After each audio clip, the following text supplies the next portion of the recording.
Hello, magandang araw mga ka-technician. Ngayon, may nagpa-repair sa atin ng dalawang battery pack ng high pressure sprayer.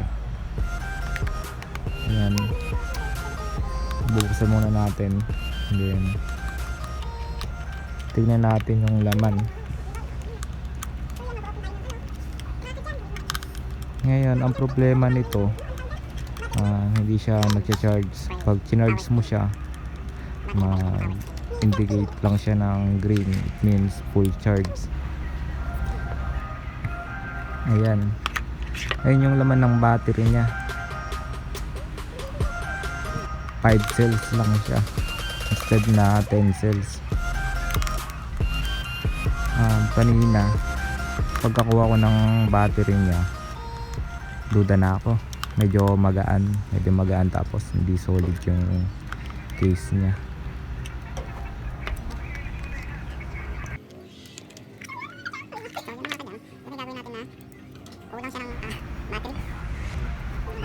Yan, tinanggal ko na dyan yung insulator niya para mai-test na din yung mga cells niya. Sa mga gusto pong magpa-build dyan ng battery o magpa-repair ng mga drill battery sa mga wireless drill, direct message lang po kayo sa page natin, Jamtech.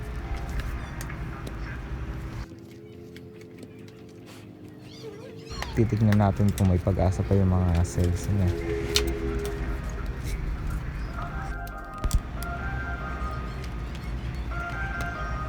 Yan, test na natin yung mga battery.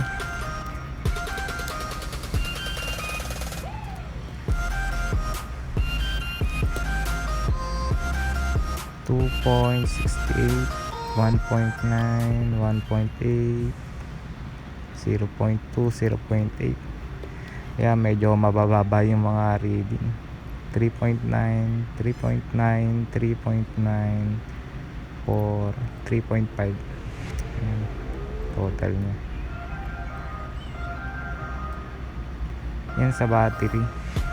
Pag naka-direct sa battery, may mataas yung reading nya.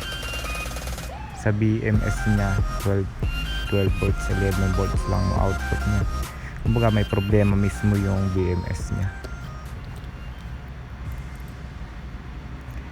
Itong isa, baba ng reading nya. Possible talaga sa mga ganito, karaniwan talaga dito yung BMS yung mga tinatamaan. Yan. Yan ito.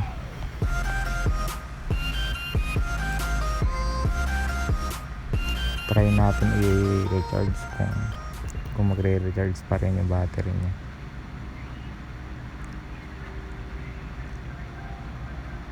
Um, 21 volts pala yung output ng charger na gamit ko dyan.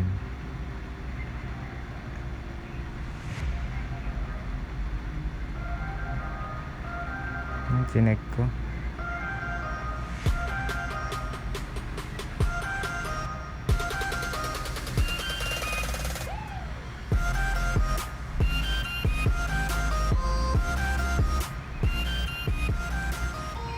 Ayan, hindi na talaga tumaas yung output ng isa.